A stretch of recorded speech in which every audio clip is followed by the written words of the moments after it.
In our today's topic, we will discuss homogeneous linear equation. Homogeneous linear equation होती क्या है? देखो, वो इक्वेशन जिसमें हर एक टर्म की डिग्री 1 हो, मतलब सेम हो, हर एक टर्म की डिग्री सेम हो, उसको हम होमोजीनियस कहते हैं। और जब हर एक टर्म की डिग्री 1 हो, मैक्सिमम डिग्री 1 हो, तो उसे हम लीनियर इक्वेशन कहते हैं। तो यहाँ पे देखो, हर एक टर्म की डिग्री 1 है और हर एक डिग्री सेम है, और यहाँ पे कोई भी कांस्टेंट टर्म नहीं है। कांस्टेंट टर्म होता तो उसकी डिग्री क्या होती? 0। तो उसकी डिग्री से डिफरेंट हो जाती टर्म्स की, कि 3 टर्म्स की डिग्री तो होती 1 और कांस्टेंट टर्म की डिग्री होती 0। तो उसको हम नॉन होमोजीनियस इक्वेशन कहते हैं, जिसमें कांस्टेंट टर्म इंक्लूड होती है। अब देखो, यहाँ पे हमारे को इक्वेशन दी हुई है, होमोजीनियस लीनियर इक्वेशंस हम सोल्व कर रहे हैं सबसे पहले, और इसमें हमारे को शो करना है कि केवल और केवल इस होमोजीनियस लीनियर इक्वेशन का रियल सॉल्यूशन k = 6 ही है। बाकी इसके अलावा कोई भी नॉन जीरो सॉल्यूशन इसका रियल नंबर में पॉसिबल नहीं है। तो अब इसका सॉल्यूशन निकालना कैसे होता है? देखो, होमोजीनियस इक्वेशन है तो हमारे को पता है कि भी जैसे ये एक इक्वेशन थी, यहाँ पे भी x y z था, तो हमने टर्म्स को इकट्ठा कर लिया। x वाली टर्म्स इकट्ठी की, y वाली इकट्ठी करी, तो इससे ये 1 - k × x + 2y + 3z and so on, इस तरीके से ये इक्वेशंस हमारे पास बन गई। और ये इक्वेशन किस टाइप की है हमें पता है कि आप इसको लिखते हैं ax = 0। यानी कि जैसे अगर हम वैसे लिखते थे कि ax = b, अब b तो हमारे पास है ही नहीं, यानी कि b तो = 0 है। तो उस केस में इक्वेशन का नॉन जीरो सॉल्यूशन केवल और केवल तब होगा अगर इसका determinant of a will be = 0। देखो, हम इसे लिख सकते हैं ना, ax = b। इसका एक जीरो सॉल्यूशन तो ट्रिवियल सॉल्यूशन होता ही होता है। कैसे? अगर मैं बगैर सॉल्व करे ही यहाँ पे लिख दूं x = 0, y = 0, z = 0, तो ये पहली इक्वेशन को भी, दूसरी को भी और तीसरी को भी सेटिस्फाई करेगा ही करेगा। तो होमोजीनियस इक्वेशन का एक ट्रिवियल सॉल्यूशन होता ही होता है क्या? x = 0, y = 0, z = 0। तो हम किसके लिए काम कर रहे हैं? हम कर रहे हैं नॉन ट्रिवियल सॉल्यूशन के लिए। नॉन ट्रिवियल सॉल्यूशन हमारे पास कब होगा? नॉन ट्रिवियल सॉल्यूशन के लिए हमने यहाँ पे कहा है कि डिटर्मिनेंट शुड बी = 0। फिर मैंने इसको a को डिटर्मिनेंट की शेप में लिख लिया। तुम्हें डिटर्मिनेंट सॉल्व करना आता है, तो जब तुमने इसका डिटर्मिनेंट सॉल्व किया तो ये k में क्यूबिक इक्वेशन बन गई। देखो, k में क्यूबिक जब भी हो जाती है तो हम ट्रायल मेथड से इसके रूट्स निकालते हैं। ट्रायल मेथड के लिए हमें ट्राई करना पड़ता, क्योंकि लास्ट टर्म 18 है, तो 18 के डिवाइजर्स कौन कौन से होते हैं? +-1, +-2, +-3, फिर होता है +-6। पर मुझे जरूरत इसलिए नहीं है क्योंकि मुझे कहा हुआ है कि 6 रियल रूट है इसका, तो मुझे थोड़ा सा आइडिया हो गया कि 6 से मैं ट्राई करके देख लेती हूँ। तो मैंने बगैर किसी ट्रायल मेथड के मैंने पहले ही 6 पुट करके देख लिया। जब मैंने इसके अंदर k की जगह पे 6 सब्स्टिट्यूट किया तो 0 आ गया, तो मुझे पता चल गया कि 6 ने इस इक्वेशन को सेटिस्फाई कर दिया, यानी कि 6 इसका एक रूट है। तो अगर मेरे को क्यूबिक इक्वेशन सोल्व करनी हो तो मुझे अगर एक रूट पता चल जाए, बाकी 2 रूट मैं बड़े इजीली निकाल सकती हूँ। कैसे? अब मैं k = 6 से इसको डिवाइड करूंगी, बाकी बचेगी मेरे पास क्वाड्रेटिक इक्वेशन। तो ये क्वाड्रेटिक इक्वेशन मेरे पास ये वाली बच गई। जो ये क्वाड्रेटिक इक्वेशन है, इसको हम कैसे सोल्व करते हैं? कोई भी क्वाड्रेटिक आ जाए तो हमारे को पता है -b + -b² - 4ac/2a करके मैं सोल्व कर सकती हूँ। तो यहां से मेरे पास k की वैल्यू आ गई, और जो k की 2 वैल्यूज आई हैं वो दोनों में उल्टा आ गया, यानी कि दोनों वैल्यूज इमेजिनरी आ गई। तो यहां से मुझे ये क्लियर हो गया कि मेरा सिर्फ एक ही रियल रूट आएगा, दैट इज 6 ओनली। अब एक बार ये देख लो कि क्यूबिक इक्वेशन से हमने ये क्वाड्रेटिक इक्वेशन कैसे बनाई। एक मेथड तो तुम्हारे को ये पता ही है कि इसको तुम डिवाइड कर सकते हो k - 6 से। अब इसको मैंने शॉर्ट में कैसे किया? अब देखो, जैसे मेरे पास ये इक्वेशन है, मैंने इसके लीडिंग कोफिशिएंट को सबसे पहले पहले लिखा, फिर के स्क्वायर वाले को, फिर के और फिर कांस्टेंट टर्म। अगर बाय चांस कोई टर्म मिसिंग होती तो उसकी जगह मैं 0 लिख लेती, ठीक है। अगर सपोज के क्यूब के बाद के की टर्म होती और के स्क्वायर वाली टर्म ना होती तो मैं -3, ये नहीं कि मैं एक के बाद डायरेक्ट -15 लिख लूंगी, मैं यहाँ पे 0 लिख लूंगी। फिर अब मुझे पता है कि इसका रूट है मेरे पास 6, तो मैंने यहाँ पे 6 लिख लिया। तो 6 लिखा तो यहाँ पे ये मेरे पास आ गया 1, फिर यहाँ आ गया 1 को मल्टीप्लाई करा, मैंने यहाँ लिख दिया 6, इनको ऐड किया तो मेरे पास आ गया +3, फिर मैंने इन दोनों को मल्टीप्लाई करा तो आ गया 18, इन दोनों को ऐड किया तो आ गया +3, इन दोनों को मल्टीप्लाई किया तो आ गया +18 और यहाँ पे मेरे पास आ गया 0, यानी कि ये मेरे पास रिमाइंडर आ गया। अब मैंने इसकी जगह पे के स्क्वायर, फिर के और फिर कांस्टेंट टर्म, ठीक है, क्योंकि 3 डिग्री के बाद डिग्री कितनी रह गई 2, फिर 2 के बाद 1 डिग्री और फिर कांस्टेंट टर्म, इस तरीके से मैं लिख लूंगी। Again in this equation, if equations this and this have a non-trivial solution, then we have to show that only solution is this where lambda is any real number। तो अब देखो, पहले हमने यहां से चेक किया कि नॉन ट्रिवियल सोल्यूशन है, हम आइडिया ले लेते हैं कि देखो होमोजीनियस इक्वेशन ही बनती है ये। हमने इसको होमोजीनियस इक्वेशन को इस तरीके से लिख लिया, सारी टर्म्स एक साइड करके, पहले x फिर y फिर z की शेप में लिख लिया।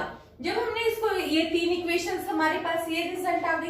अब देखो हमने इसको ax = 0 की शेप में लिख लिया और इसका नॉन ट्रिवियल सोल्यूशन हमें अब तक पता लग गया कि इसका ट्रिवियल सोल्यूशन क्या है, x = y = z = 0, ठीक है। ये तो ट्रिवियल सोल्यूशन ऑलवेज होगा ही होगा। तो नॉन ट्रिवियल सोल्यूशन के लिए अब हमारे को ये पता है कि determinant should not be equal to 0, यानी कि इस क्वांटिटी का, यानी कि a का डिटर्मिनेंट। जब मैंने इसका डिटर्मिनेंट सॉल्व किया तो मेरे पास ये रिजल्ट आ गया। अब देखो, एक बार तो मैं इतना ही क्वेश्चन करती हूँ अभी, फिर दोबारा, पर मेरे पास अब ये वाला आंसर तो किसी भी तरीके से नहीं आ रहा। तो इसके लिए मैंने क्या किया, क्योंकि देखो जब हम कोई भी होमोजीनियस इक्वेशन सॉल्व करते हैं तो हमें पता ही है कि अगर 3 को लेंगे तो 0 0 0 ही आएगा। तो इसलिए हम पहले 2 इक्वेशंस को अब ले लेते हैं। तो 2 इक्वेशंस मैंने ले ली, फर्स्ट एंड सेकंड। इन दोनों को जब मैंने सॉल्व किया तो मैंने लिख लिया x = y = z, और इनके पहले मिडिल टर्म के कोफिशिएंट -c -1 b, फिर लास्ट टर्म के, फिर फर्स्ट के, फिर मिडिल टर्म रिपीट मैंने लिख लिया। फिर मैंने इनकी क्रॉस मल्टीप्लाई करके, ये तुम्हारे को काम आता है। तो यहां से मेरे पास x की वैल्यू x/y/z, ये रिजल्ट आ गया। आंसर अभी भी काफी दूर है, अभी भी मेरा इस शेप का आंसर नहीं आया। फिर मेरे पास अब यहाँ पे देखो -1 + c² आया हुआ है, BCA, ABC तीनों कोफिशिएंट आए हुए हैं। तो फिर मैंने लॉजिक लगाया, क्योंकि यहाँ पे ऊपर अंडर रूट चल रहा है, मेरा अंडर रूट आया नहीं, तो मैंने इस क्वांटिटी का स्क्वायर और अंडर रूट कर दिया। तो जब मैंने स्क्वायर और अंडर रूट किया तो मैंने इस स्क्वायर को सोल्व कर दिया, a² + b² + 2ab, ठीक है। तो मेरे पास ये क्वांटिटी आ गई, ये क्वांटिटी आ गई, और c में z = मेरे पास। अब देखो, क्योंकि -1 + c² था, आंसर है 1 - c², तो जब मैं स्क्वायर करूंगी तो मैं इसको लिख सकती हूँ ना 1 - c² का होल स्क्वायर। तो मैंने इसलिए इसका माइनस साइन बीच में ही एडजस्ट कर दिया और इसको एज इट इज रखा, क्योंकि एक आंसर की शेप मेरी ये बनने लग रही है, मुझे लग रहा है।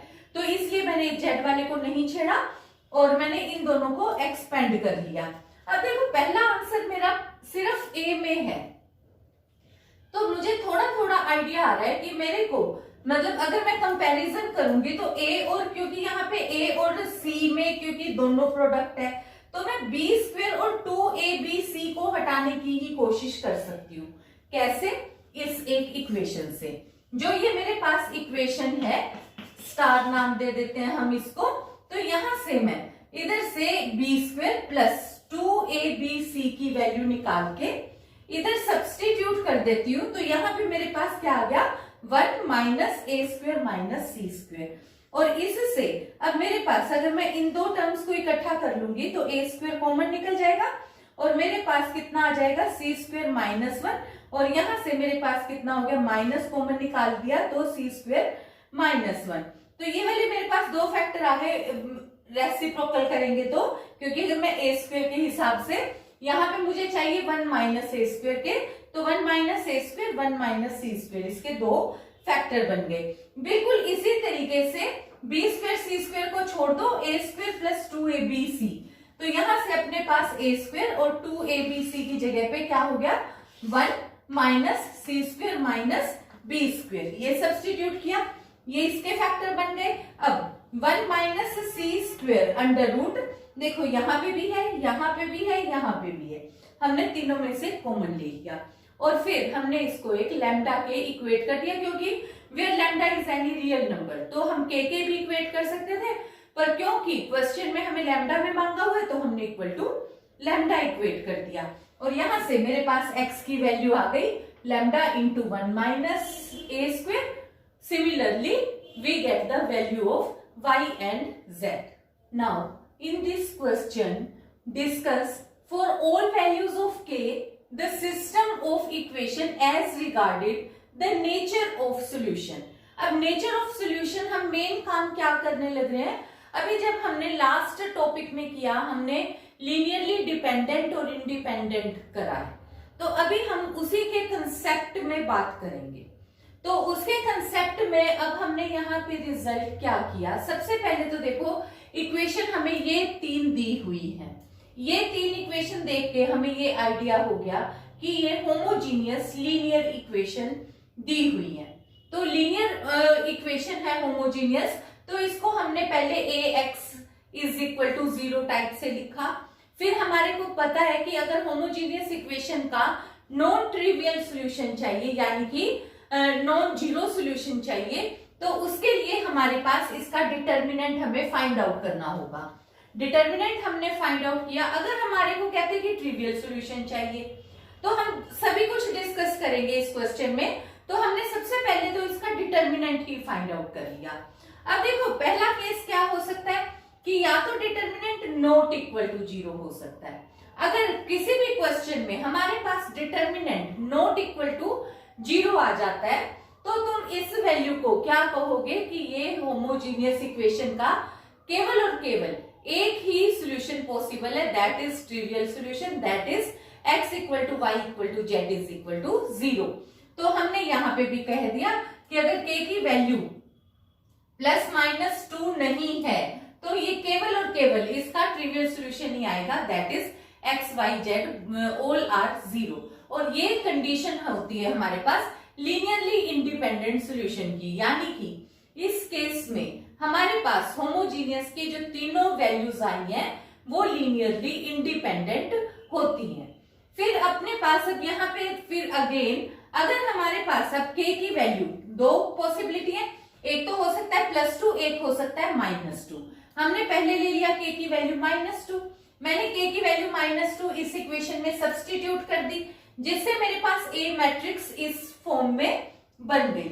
मैंने इस मैट्रिक्स को एक्लन फॉर्म में रिड्यूस कर दिया, हम ऑलरेडी कर चुके हैं एक्लन फॉर्म।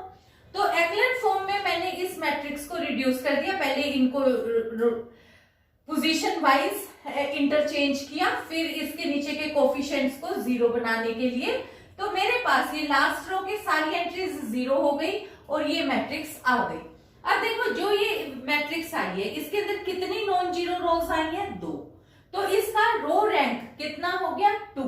अगर इसके अंदर नॉन जीरो रोज ऐसे ही कॉलम होती तो वो हम कॉलम इसका ट्रांसपोज कर देंगे अगर, ठीक है। अगर रो रैंक निकालना है तो हमने रोज को ऑब्जर्व किया है, और कॉलम रैंक निकालना है तो रो रैंक का ट्रांसपोज कर दो, तो इसके अंदर कितनी नॉन जीरो कॉलम्स आएंगी 2, तो कॉलम रैंक भी कितना होगा 2। तो रो रैंक और कॉलम रैंक और रैंक ऑफ मैट्रिक्स सेम होता है, तो अपने पास यहाँ पे रैंक ऑफ मैट्रिक्स 2 आ गया। ये रैंक ऑफ मैट्रिक्स किसका आया, ये हमारे पास डिटर्मिनेंट ए मैट्रिक्स के लिए आया है, जिसके लिए कि k इक्वल टू -2 है, यानी कि लीनियरली डिपेंडेंट सॉल्यूशन है। यानी मेरे पास इस मैट्रिक्स के 2 डिपेंडेंट सॉल्यूशन है और जितनी जीरो रोज आएंगी उतने लीनियरली इंडिपेंडेंट सॉल्यूशन है। मुझे नेचर बतानी थी, तो मैंने नेचर में क्या बताया कि इसके अंदर ये रैंक टोटल मैट्रिक्स कितने टाइप की है 3/3 और इसमें रैंक ऑफ मैट्रिक्स कितना आया जब मैंने वैल्यू पुट करी है 2, तो ये दोनों को सब्ट्रैक्ट किया तो यहाँ पे आई वैल्यू 1 और ये 1 ही क्या है एक नंबर ऑफ जीरो रोज, तो यहाँ पे इज इक्वल टू 1। जितने नंबर ऑफ जीरो रोज होता है उतना हमारे पास लीनियरली इंडिपेंडेंट सॉल्यूशंस होते हैं। तो इसके अंदर एक लीनियरली इंडिपेंडेंट सॉल्यूशन है और 2 डिपेंडेंट सॉल्यूशन है। अब तुम सोचोगे मैंने एक बात क्या कही, तो इसके अकॉर्डिंग तुम्हें सॉल्यूशन निकाल के बताती हूँ। अब इस एक्लन फॉर्म की 2 रोज आ गई, इन दोनों को तुमने ऐसे लिख लिया, पहली इक्वेशन को x + 2y - 6z = 0, दूसरी को -10y + 10z = 0। ये तुम्हें अच्छे से पता है। यहां से जब हमने सोल्व किया तो y = z आ गया। तो अब मैंने इन दोनों में से एक को इंडिपेंडेंट सॉल्यूशन के शेप में कंसीडर कर लिया कि मैं ले लेती हूँ कि let us consider z = k। तो ये जो मैंने z = k लिया ये इंडिपेंडेंट है, ये अपने कोई भी वैल्यू रख सकता है, यानी कि z जो है वो 1 से मतलब कोई भी रियल वैल्यू कुछ भी जो भी इसका दिल करे हम z की वैल्यू k में वो सब्स्टिट्यूट कर सकते हैं। पर अब y क्या है, y = z है, तो यानी कि जो y है वो z के ऊपर डिपेंडेंट हो गया कि जो मैंने z की वैल्यू ले ली वही मुझे y की लेनी पड़ेगी और वही y और z की मैं यहां पे सब्स्टिट्यूट करूंगी तो x भी z के ऊपर डिपेंडेंट हो गया, यानी कि y और z किसके ऊपर डिपेंडेंट हो गए, x और y किसके ऊपर डिपेंडेंट हो गए, z के ऊपर डिपेंडेंट हो गए, यानी कि इंडिपेंडेंट कौन है z और डिपेंडेंट कौन है x और y। तो इसी तरीके से अगर तुम बाय चांस किसी भी क्वेश्चन में और तो पहली 2 इक्वेशंस लेके भी जैसे हमने लास्ट क्वेश्चन में सोल्व किया था, अगर तुम्हें नॉन जीरो सॉल्यूशन निकालना तो उस तरीके से भी निकाल सकते हो और एक्लन फॉर्म में चाहो तो एक्लन फॉर्म में भी निकाल सकते हो। इंडिपेंडेंट और डिपेंडेंट भी मैंने तुम्हें यहाँ पे बता दिया बिल्कुल सेम। अब जैसे हमने k = -2 के लिए किया है, हमने अब k की जगह पे 2 सब्स्टिट्यूट किया तो ए मैट्रिक्स ये बन गई, एक्लन फॉर्म हमारे पास ये बन गई, इसका भी रैंक हमारे पास बिल्कुल सेम तरीके से 2 आ गया। अब पहली 2 इक्वेशंस को तुम बिल्कुल इसी पैटर्न में सोल्व करके x y z की वैल्यू भी अगर चाहो तो निकाल सकते हो। Now we have to solve a homogeneous equation x + 2y - 2z + 2s - t = 0। तो यहां हमने देखा कि 5 अननोन्स हैं x y z s t और गिवन इक्वेशन 3 है और हमें इसे अब सोल्व करना है। अब देखो जब हमारे पास number of unknowns number of equations से ज्यादा हो तो हमें ये तो पता है कि हर हाल में लीनियरली डिपेंडेंट सॉल्यूशन आएंगे। तो अब अपने को यहाँ पे 5 इक्वेशन अननोन और इक्वेशन 3, तो ये तो पता है कि 2 तो डिपेंडेंट सॉल्यूशन इसमें मिनिमम जरूर है। हमने इसको पहले तो इस फॉर्म में लिखा a x = 0 की फॉर्म में, फिर हमने a मैट्रिक्स को एक्लन फॉर्म में लिख लिया, a को एक्लन फॉर्म में तुमने लिख लिया। इसके बाद अब तुम्हारे को यहाँ पता चल गया कि इसके अंदर नॉन जीरो रोज केवल 2 हैं, तो यानी कि रैंक ऑफ मैट्रिक्स कितना हो गया 2 और नंबर ऑफ n मतलब n नंबर ऑफ अननोन कह लो तो ये कितने 5। तो यहाँ पे जब 5 तो यानी कि नंबर ऑफ इंडिपेंडेंट सॉल्यूशन कितने हो गए 5 - 2 = 3, यानी कि अब मेरे पास 3 इंडिपेंडेंट सॉल्यूशन होंगे। तो इनमें दोनों इक्वेशंस को मैंने इस तरीके से लिख लिया x + 2y - 2z + 2s - t और इस इक्वेशन को z क्योंकि x और y तो है नहीं z + s - t = 0। 3 मैंने इंडिपेंडेंट लेने हैं तो मैंने यहां से एक तो s और t को इंडिपेंडेंट ले लिया और यहाँ पे y को, क्योंकि z की वैल्यू यहां से मेरे पास निकल जाएगी s और t की शेप में और z की वैल्यू में यहाँ पे वो s और t वाली z की वैल्यू आ गई t - s, ये z की वैल्यू यहाँ पे सब्स्टिट्यूट कर दूंगी तो x मेरे पास किस पे डिपेंड कर गया y s और t पे।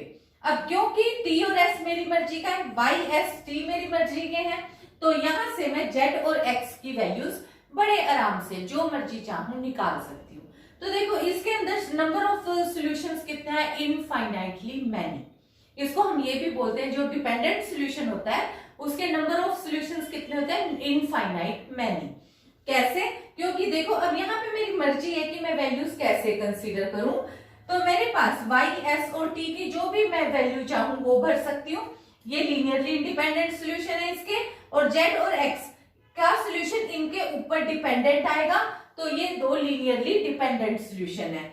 और मैंने एक सेट के लिए y की वैल्यू 1 पुट कर दी, s की वैल्यू 0 पुट कर दी, t की वैल्यू 0 पुट करी। तो यहां से मेरे पास z की वैल्यू कितनी आ गई, z इज इक्वल टू 0, और y, s और t की जब वैल्यू मैं यहां पुट करूंगी तो x की वैल्यू आ गई मेरे पास -2। और ऐसे ही मैं जितने मर्जी चाहूं नंबर ऑफ सॉल्यूशंस लिख सकती हूं। Now in this question we have to find basis and dimension of solution space W of the system. System of equations हम इनको बोलते हैं। सिस्टम ऑफ इक्वेशन का मतलब होता है जब एक से ज्यादा इक्वेशन होती है तो उसे हम कहते हैं सिस्टम ऑफ इक्वेशंस। अब यहाँ पे ये देखो तुम्हारे को पता है 5 अननोन है, 3 इक्वेशन है। बिल्कुल पिछले क्वेश्चन की तरह हमने लिख लिया इसको ए मैट्रिक्स, मेरे पास ये रिजल्ट बना, इसको मैंने एक्लन फॉर्म में लिख लिया। जब मैंने इसको एक्लन फॉर्म में लिख लिया तो देखो जो यहाँ पे भी वैल्यू आई थी आने के बाद मैंने ऊपर सब्ट्रैक्ट कर दी। करना चाहो तो कर सकते हो, नहीं करना चाहो तो भी गलत नहीं होगा। तो यहां से मेरे पास ये दो इक्वेशंस आ गई। इन दो इक्वेशंस को मैंने इस तरीके से लिख लिया जैसे तुम्हारे को पता है, ये एक्स वाई एस टी की शेप में सेकंड को भी मैंने लिख लिया। तो यहाँ पे जब मेरे पास रिजल्ट आया है तो यहाँ ये लास्ट रो 0 आने से मुझे ये पता चल गया कि यहाँ 5 अननोन है और लीनियरली डिपेंडेंट मेरे पास सॉल्यूशन कितने आए हैं, 2, क्योंकि इस ए मैट्रिक्स का रैंक मेरे पास आया 2। तो इसके अंदर इंडिपेंडेंट सॉल्यूशन कितने हुए, 5 - 2 = 3। 3 के अंदर इंडिपेंडेंट सॉल्यूशन है और मैंने वो 3 इंडिपेंडेंट सॉल्यूशंस कौन कौन से कंसीडर कर लिए। देखो अब मैंने x को लिख लिया y, s और t की शेप में, यानी कि x डिपेंड कर गया y, s और t के ऊपर। इसी तरीके से मैंने यहां से z को लिख लिया, z = क्योंकि यहाँ पे 2 भी था तो ये 1/2 s - t की शेप में लिख लिया। और क्योंकि ये y नहीं है यहाँ पे और रिजल्ट तो y पे भी डिपेंडेंट है तो मैंने यहाँ पे 0y साथ में इंक्लूड कर दिया। तो अब यानी कि मैंने 3 इंडिपेंडेंट सॉल्यूशन कौन कौन से ले लिए, y, s और t, और डिपेंडेंट सॉल्यूशन कौन कौन से ले लिए, x एंड z।